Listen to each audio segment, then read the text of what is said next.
Good evening, dear brothers and sisters in Christ. Welcome to the anticipated celebration of the Holy Sacrifice of the Eucharist, this sixth Sunday of Easter. Let us include in our prayers the following intentions.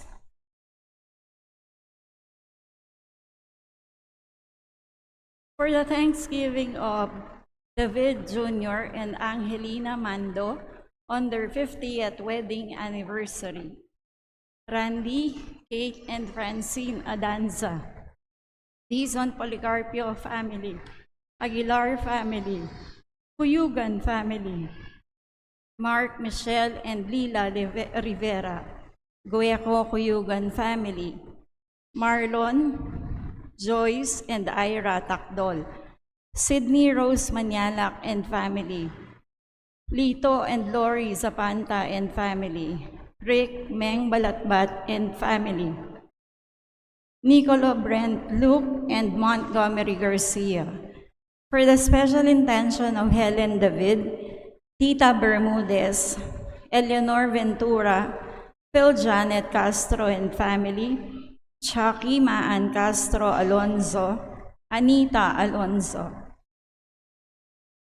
Bernie Baby Hanson,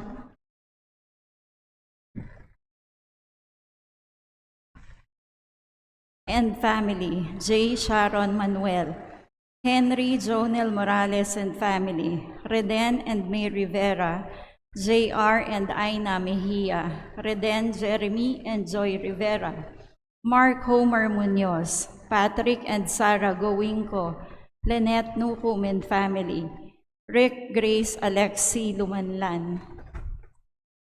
For the healing, speedy recovery, and good health of Atoy Bustos, Arceline Adriano, Raquel Yumaico, Bea Isabel Roque Malyari, Rudy Malgapu, Maylene Magtoto Anunciacion, Felisa Tayag, Felipe David, Enya George, Liza Garcia, Marciana Castro, Pat Ahos, Pasita Pasing Ponce, Eric Jimenez, Melinda Consolacion, Edel Umlas, Gloria Panlilio, Ernesto Dizon, Tony Hecker, Florencia Derit, Evelyn Beltran, Eusebio Reynor Esteban, Diana Policarpio, Edric David, J.P. Rivera, and those whom we pray for healing.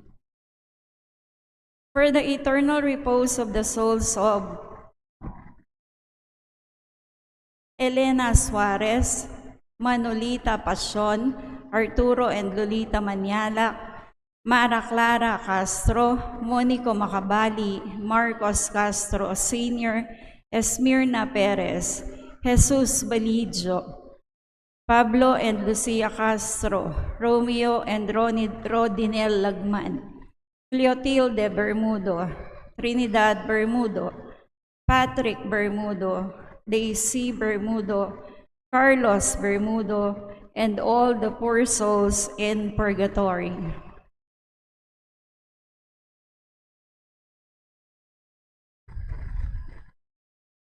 With our priest presider, Reverend Father Emil Giao, let us rise for the entrance hymn and let us welcome as well our new parish priest, Reverend Father Emil P. Giao, here at St. Joseph Parish.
In the name of the Father, and of the Son, and of the Holy Spirit, Amen. the grace of our Lord Jesus Christ, and the love of God, and the fellowship of the Holy Spirit be with you all. And with your We spirit. are now on the sixth Sunday of Easter.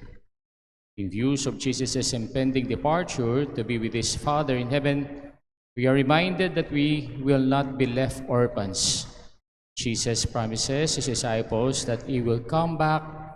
Moreover, the Father will send the Holy Spirit in Jesus' name. The Advocate will make the presence of Jesus among us, his disciples, more intense and more fruitful. The Holy Spirit will make us know and understand Jesus as we have never understood before.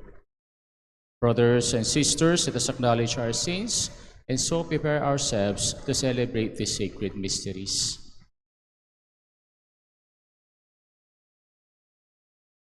You were sent to heal the contrite of heart.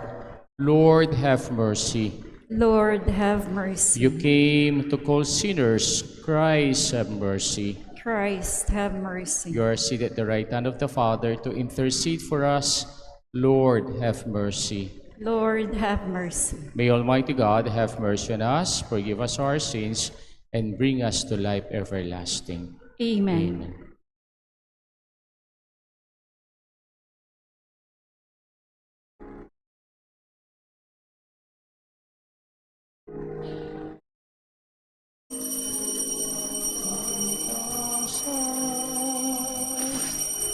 At sa lupa'y kapayapaan sa mga taong may mabuting kalooban. Pupuri ka namin, inarangal ka namin, sinasamba ka namin, niluluwalhati ka namin. Pinasasalamatan ka namin sa isa dakilang mong kalwalhatian. Pinoong Diyos, Hari ng langit, Diyos amang makapangyarihan sa lahat, Panginoong Yesukristo, bugtong na anak, Panginoong Diyos, Podero ng Diyos, Anak ng Ama, Ikaw na nag-aalis ng mga kasalanan ng sanlibutan, tumawa ka sa amin.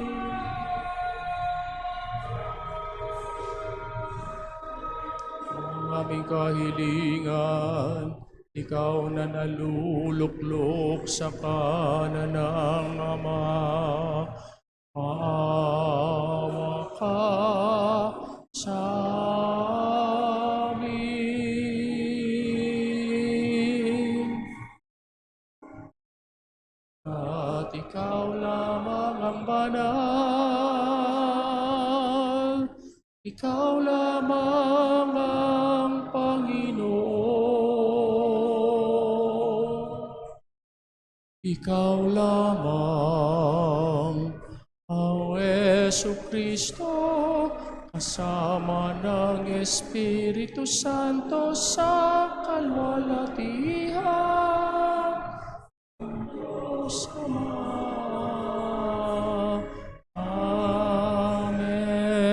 Amen. Let us pray.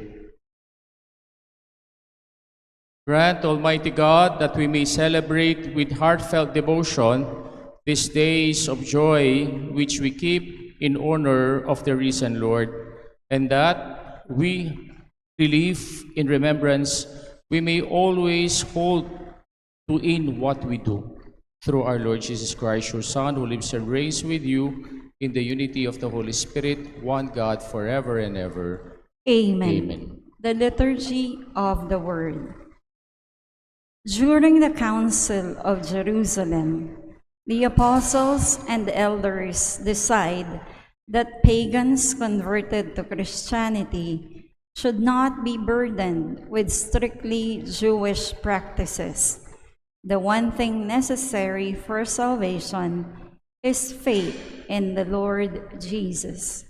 The first reading. A reading from the Acts of the Apostles.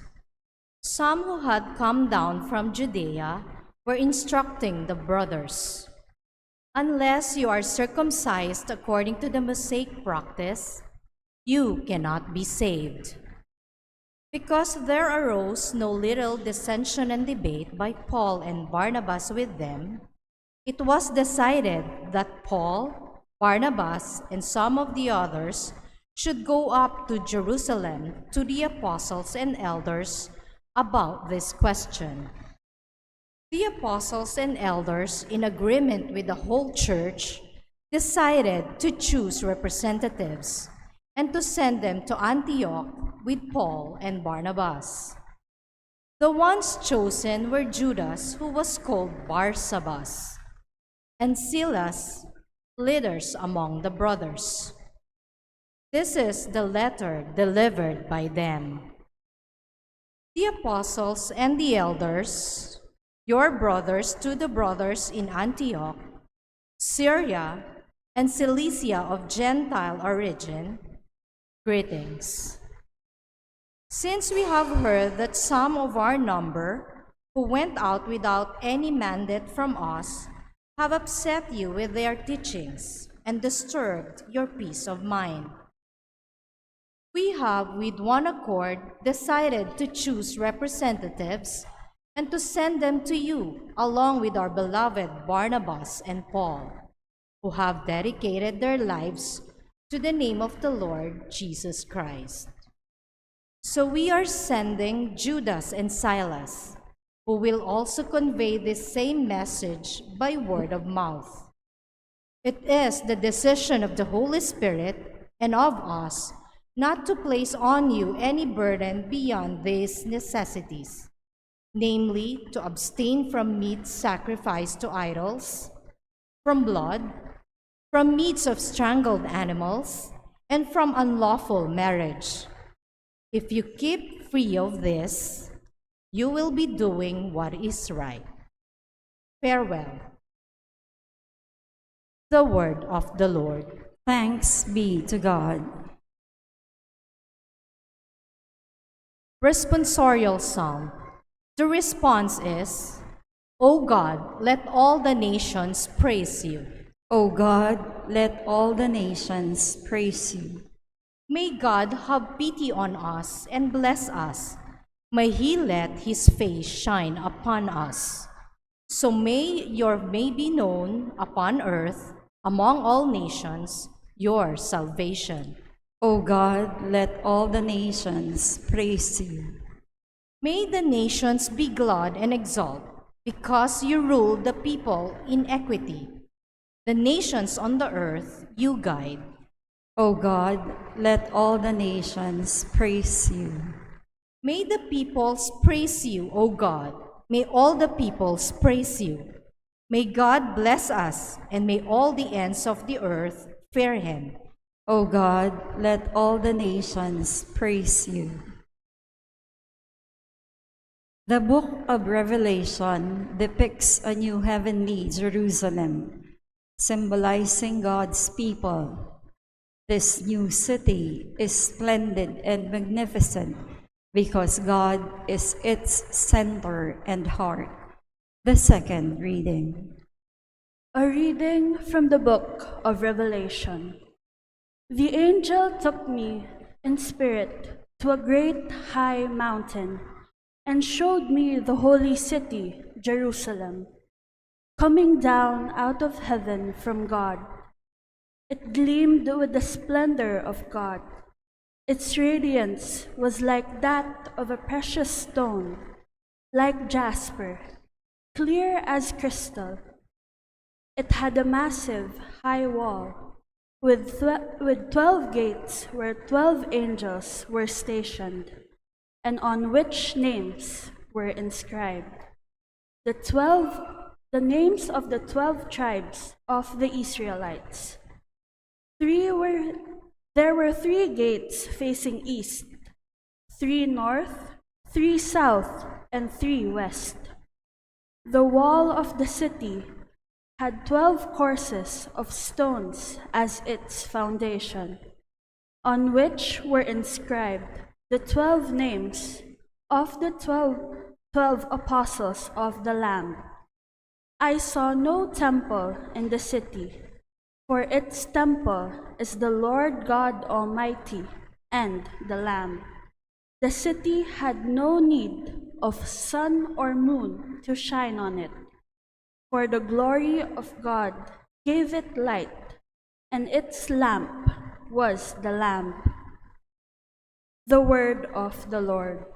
Thanks be to God. Let us honor the Holy Gospel.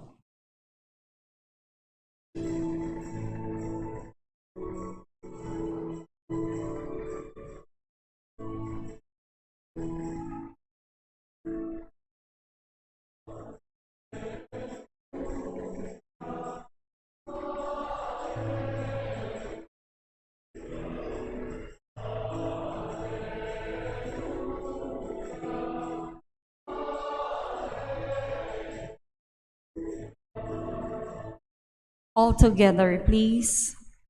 Whoever loves me will keep my word, says the Lord, and my Father will love him, and we will come to him.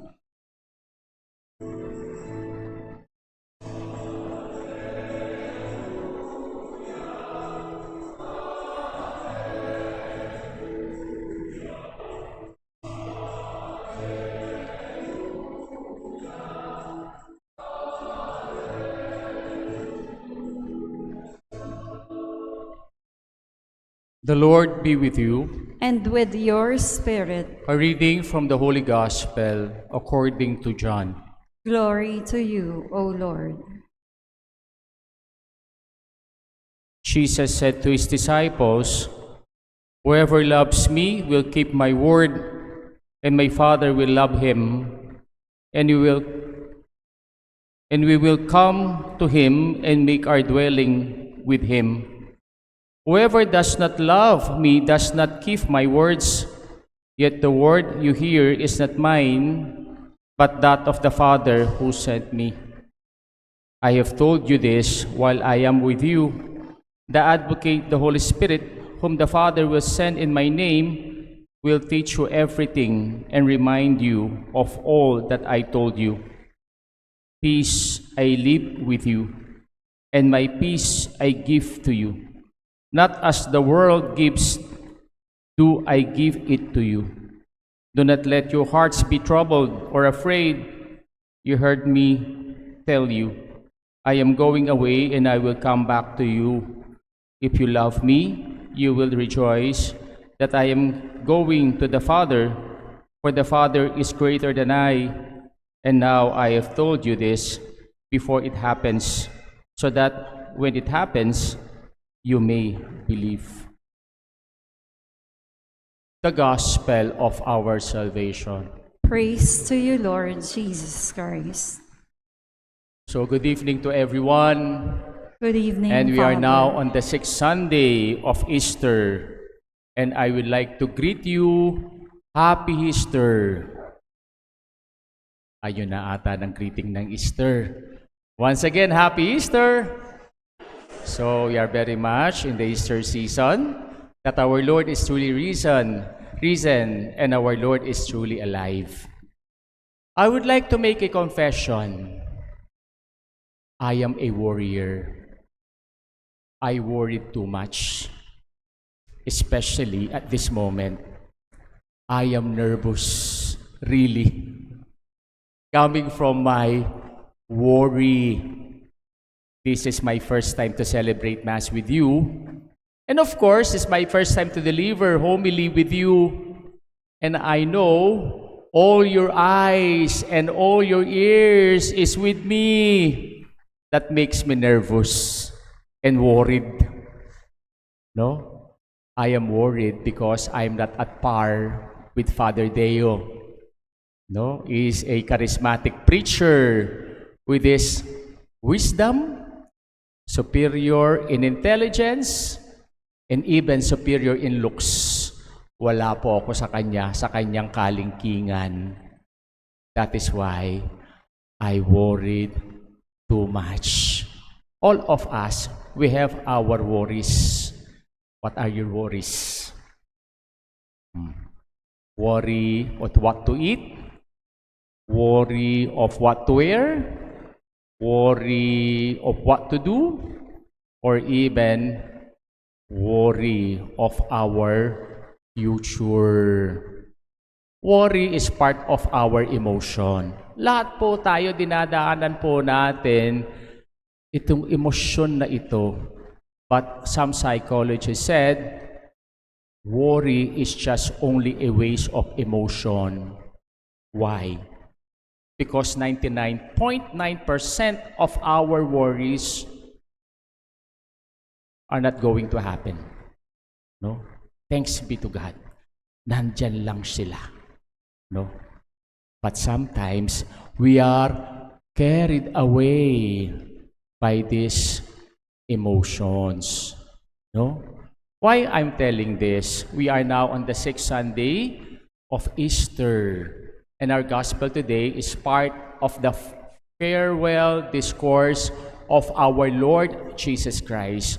These long exhortations, these long commands, these long instructions of our Lord Jesus Christ that makes His disciples worried. No? Kaya nakikita niya na takot sila. They are full of fear and anxiety. That is why He gave them this consolation. Ano ba yung consolation na binigay niya sa kanila? Do not let your hearts be troubled. Do not be afraid. No? Kaya, that kind of consolation at the middle of our anxiety, at the middle of our worries, this assurance of the word of our Lord. No? Do not be afraid. Do not be anxious. No?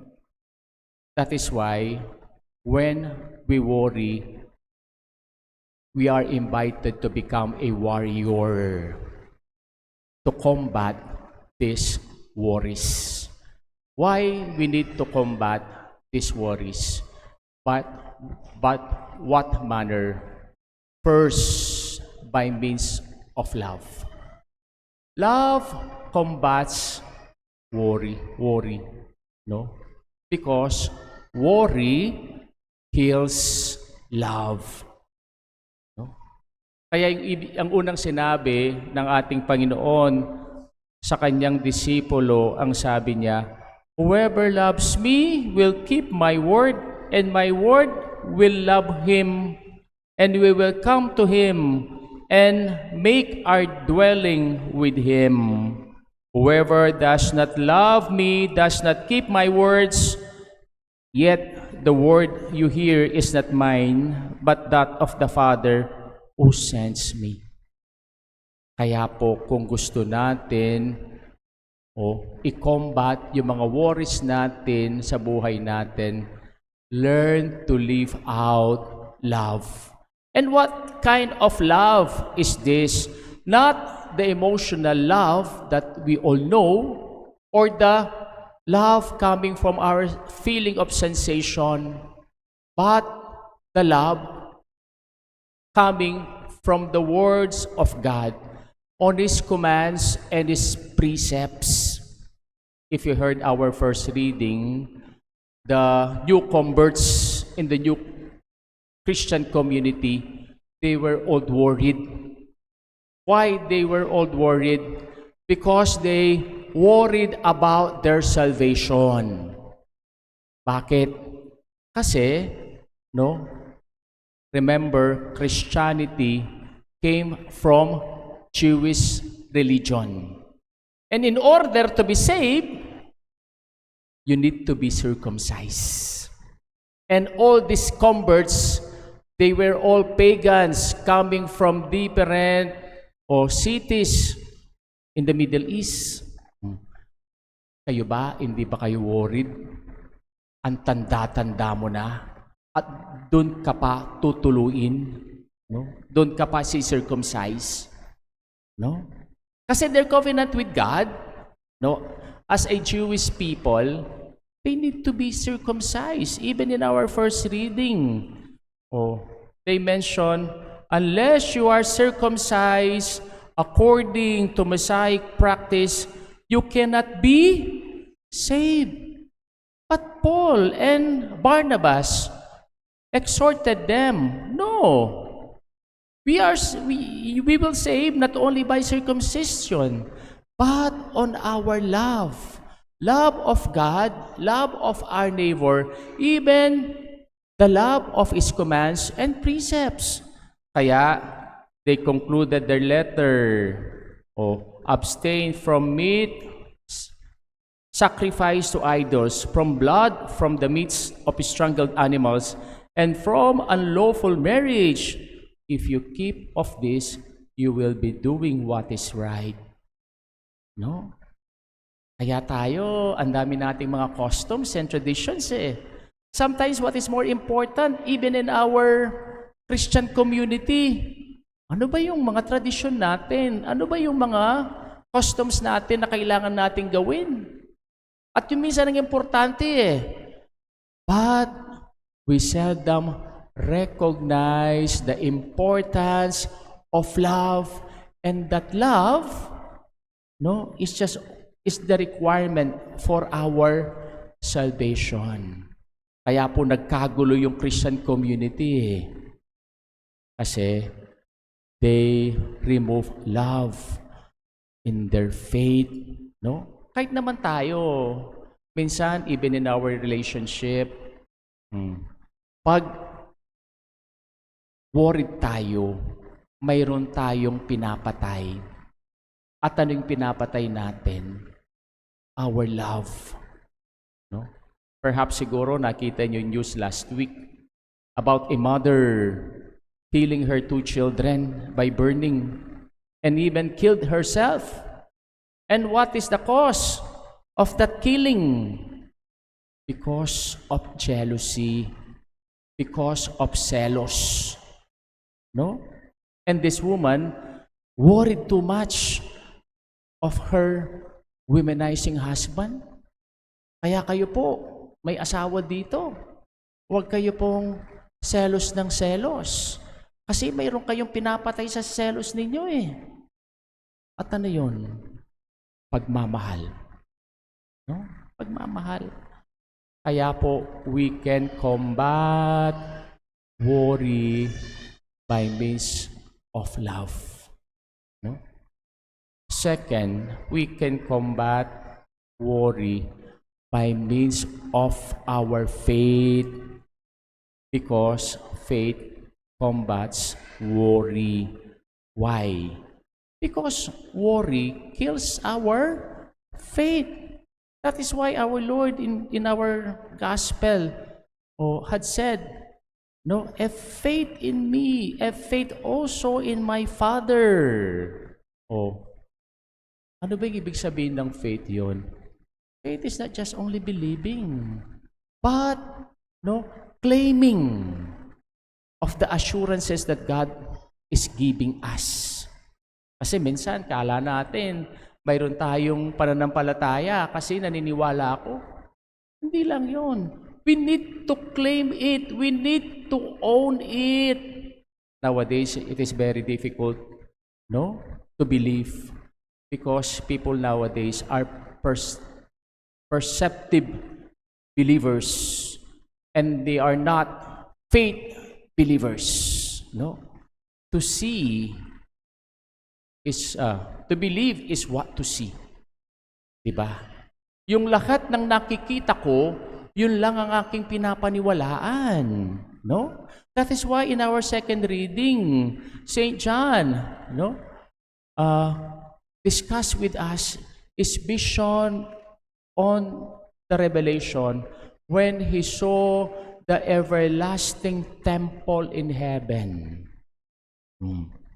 And where is that temple? The temple that cannot be found in Jerusalem, but the temple that is already in us, the indwelling of the Holy Spirit. No? Hindi ba? Even St. Paul mentioned to us, we are the temple of the Holy Spirit. Can we recognize that? No? Even our Lord mentioned in our gospel, I will send you the advocate. I will send you the Holy Spirit within us. No? Kaya yung faith na yon, no, is the faith already implanted in our hearts. Kaya kung ito is already implanted in our hearts, no, during the time of troubles, during the time of worries, during the time of pain, tingnan lang natin ito sa ating puso. Kaya yung pananampalatayang yon, nakatanim na sa ating mga puso. Kaya po, ang sabi niya sa atin, the indwelling Spirit, the advocate, the counselor. No? Siya ang kasama natin during our anxiety, during our worries. Just only recognize it and have faith, no, in this indwelling Spirit within us. Kaya po, no, faith combats worry. And third, no, peace. Are you at peace? Are you at peace? True peace can be found 6 feet under the ground. Diba? No? Kaya kung naghahanap tayo ng peace ngayon, hindi tayo maging peaceful. 6 feet under the ground perhaps. No? Why? Because worry kills peace. Because when we worry, we divide our mind. Part of our mind belongs in the past. Kaya ang dami po nating mga depression, di ba? Kasi we're still dwelling in the past. O kaya ang dami nating mga regrets sa buhay natin. Di ba? Kasi part of our life belongs to the past. And no, when we worry, part of our life belongs to the future. Kaya parati tayong anxious And nothing remains in the present. And we do not even recognize the present given to us by God by means of His presence. No? Even in our gospel, Jesus said, "Peace I leave you, and my peace I give you. Not as the world gives, do I give it to you." What kind of peace is this? It's not the peace, no? Absence of the war, absence of pain, absence of problem, absence of anxiety and fear, no? But peace coming from God. Alam nyo, sa panahon daw natin ngayon, ang pinakamahal na commodity is about peace. Palagay ba ninyo sa loob ng bahay nyo, you are at peace? Sometimes you need to put up a CCTV camera in order to attain peace. Diba? Or even in your business, you need to hire a security guard to maintain peace in your business. Or even the Philippines, no? Spend billions of dollars for arsenals to keep peace in our country. Kaya peace is the most expensive commodity nowadays. No? But, no, our Lord Jesus Christ is offering us this peace that the world cannot give. All of us have our worries because it is part of our human emotions. But the psychologist said, no, worry is just a waste of emotion. Kasi 99.9% of our worries will not happen. No? Do do not be warrior, but be a warrior. Combat worries by means of our love, by means of our faith, and by means of our peace.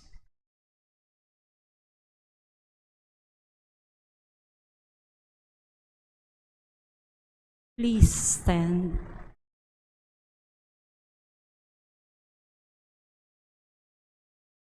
Let us now profess our faith altogether.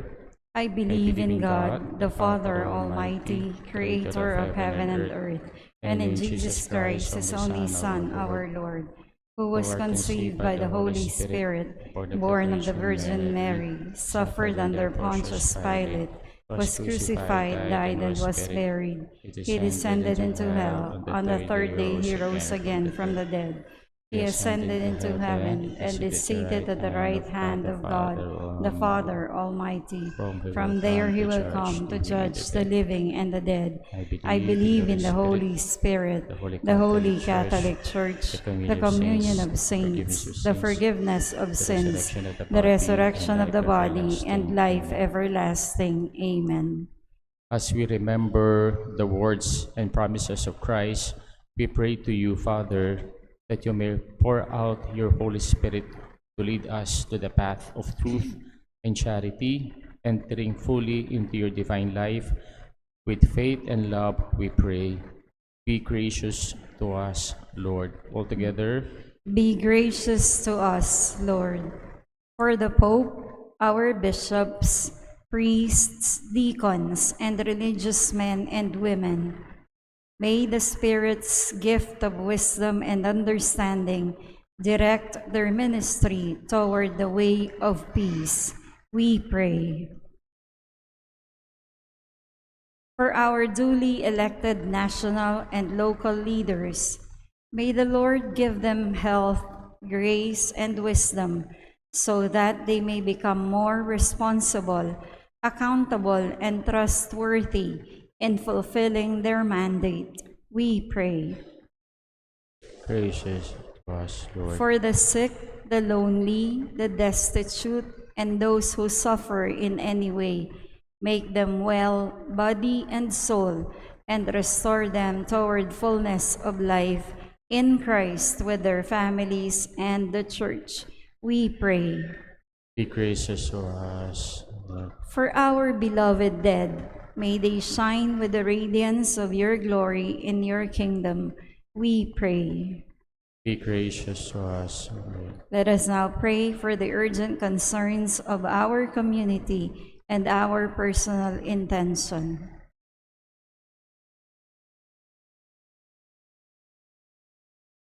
We pray. Be gracious to us, Lord. Father, send us your spirit of faithfulness and love. Make us your dwelling place here on earth. May we keep your word and grow in your love. Amen. The Liturgy of the Eucharist.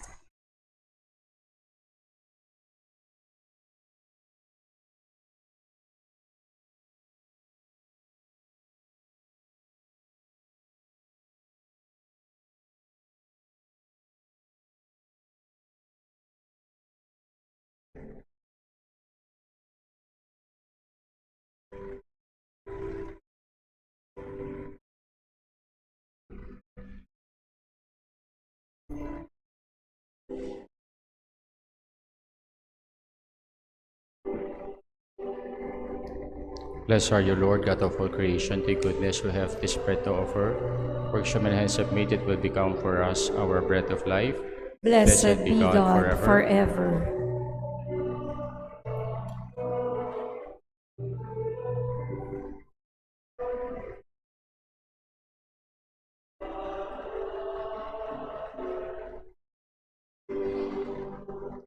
Blessed are you, Lord, God of all creation. Thy goodness we have this wine to offer. Fruit of the vine, works human hands have made it will become for us our spiritual drink. Blessed be God forever. Lord, we ask you to sacrifice with a humble and contrite hearts.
Pray, my brothers and sisters, that my sacrifice and yours may be acceptable to God, the Almighty Father. May the Lord accept the sacrifice at your hands for the praise and glory of his name, for our good and the good of all his holy church. May our prayers rise up to you, O Lord, together with the sacrificial offerings, so that purified by your graciousness, we may be conformed to the mysteries of your mighty love, through Christ our Lord.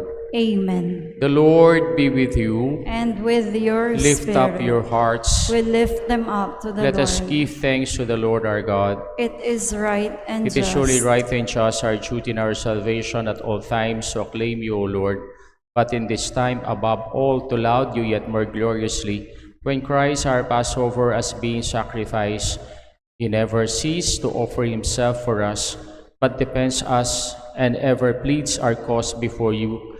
He is a sacrificial victim who dies no more, the Lamb once slain who lives forever. Therefore, overcome with paschal joy, every land, every people exalts you in your praise, and even the heavenly powers with angelic hosts sing together the unending hymn of your glory as they acclaim.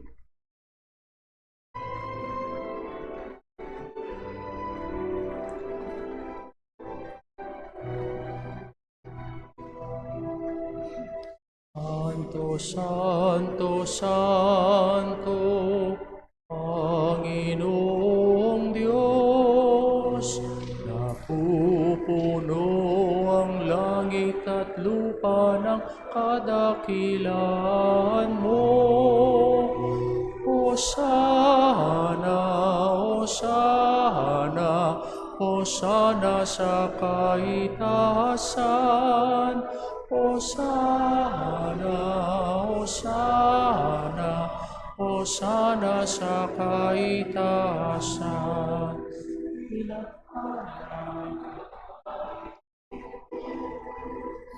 Ngala ng Panginoon, Hosana, Hosana, Hosana sa kaitaasan. Hosana, Hosana, Hosana sa kaitaasan.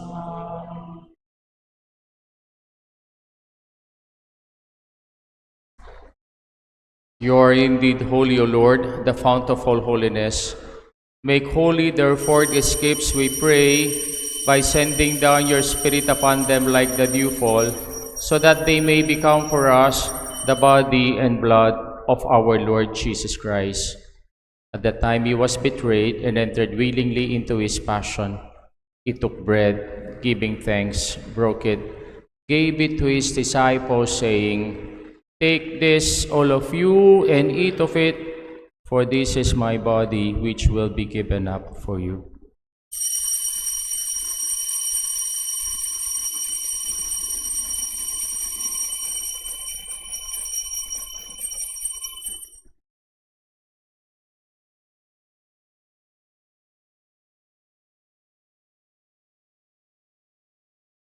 In a similar way, when supper was ended, he took the chalice, and once more giving thanks, he gave it to his disciples, saying, "Take this, all of you, and drink from it. For this is a chalice of my blood, the blood of the new and eternal covenant, which will be poured out for you and for many for the forgiveness of sins. Do this in memory of me."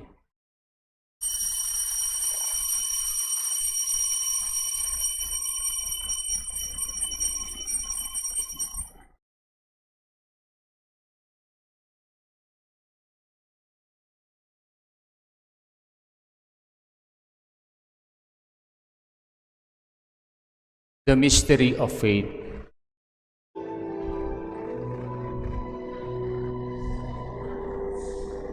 Pagkabuhay, kami kinubuhos mong tunay, kung Jesus aming mahal, tas mo kaming tanan.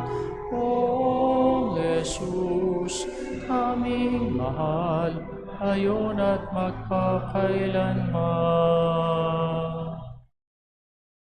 Therefore, as we celebrate the memorial of his death and resurrection, we offer you, Lord, the bread of life and the chalice of salvation, giving thanks that you have held us worthy to be in your presence and minister to you. Humbly we pray that partaking of the body and blood of Christ, we may be gathered into one by the Holy Spirit. Remember, Lord, your church is spread throughout the world, and bring her to the fullness of charity, together with Leo, our Pope, Florentino, our Bishop, and all the clergy. Remember also our brothers and sisters who have fallen asleep in the hope of the resurrection, and all who have died in your mercy. Welcome them into the light of your face. Have mercy on us all, we pray, that with the Blessed Virgin Mary, Mother of God, with Saint Joseph, our beloved spouse, with the blessed apostles, and with all the saints who have pleased you throughout the ages, we may merit to be co-heirs to eternal life, and may praise and glorify you through your Son, Jesus Christ. Through him, with him, and in him, O God, Almighty Father, in the unity of the Holy Spirit, all glory and honor is yours forever and ever.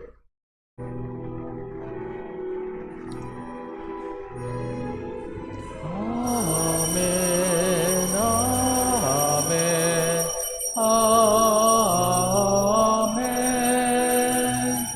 amen, amen,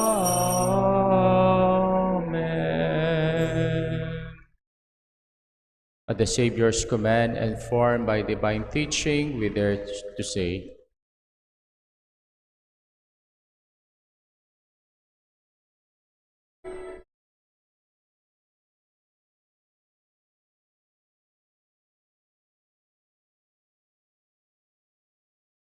Ama namin, sumasalangit ka, sambahin ang ngalan mo, mapasa amin ang kaharian mo, sundin ang loob mo, dito sa lupa para ng sa langit. Bigyan mo po kami ngayon ng aming kakanin sa araw-araw, at patawarin mo kami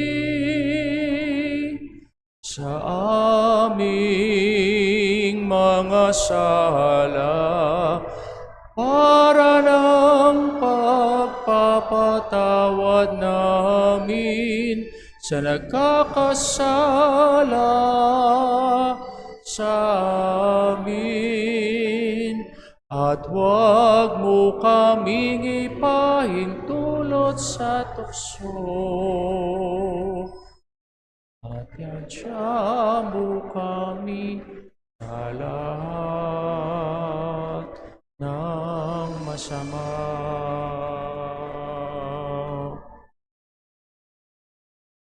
Deliver us, Lord, we pray, from every evil. Graciously grant peace in our days, that by the help of your mercy we may be always free from sin and safe from all distress, as we await the blessed hope and the coming of our Savior, Jesus Christ. Sapagkat sa'yo ang kaharian, kapangyarihan at kapurihan,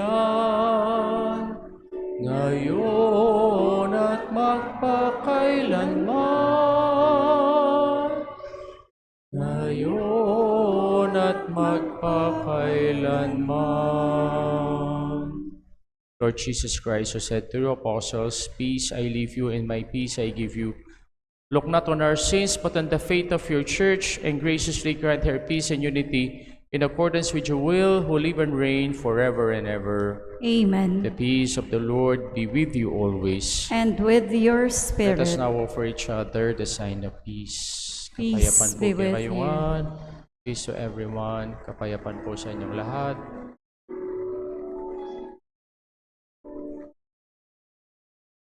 Wala nga po.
Behold the Lamb of God.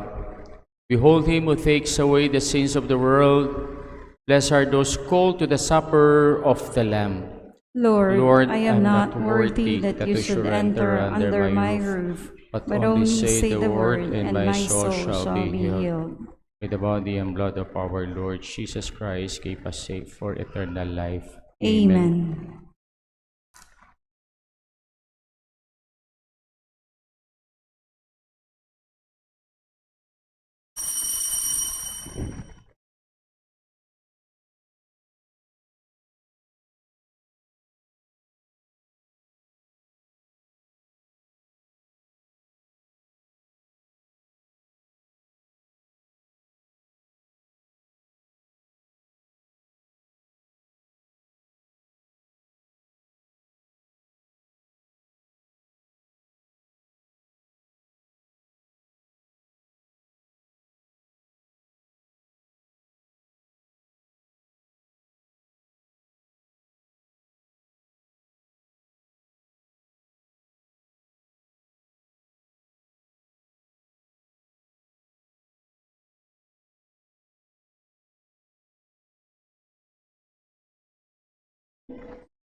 Please stand.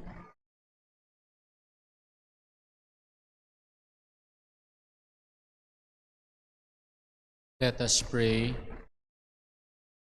Almighty ever-living God, who restore us to eternal life in the resurrection of Christ, increase in us, we pray, the fruits of his paschal sacrament, and pour into our hearts the strength of the saving food through Christ our Lord. Amen. Before I will give you the final blessing, I would like to introduce myself.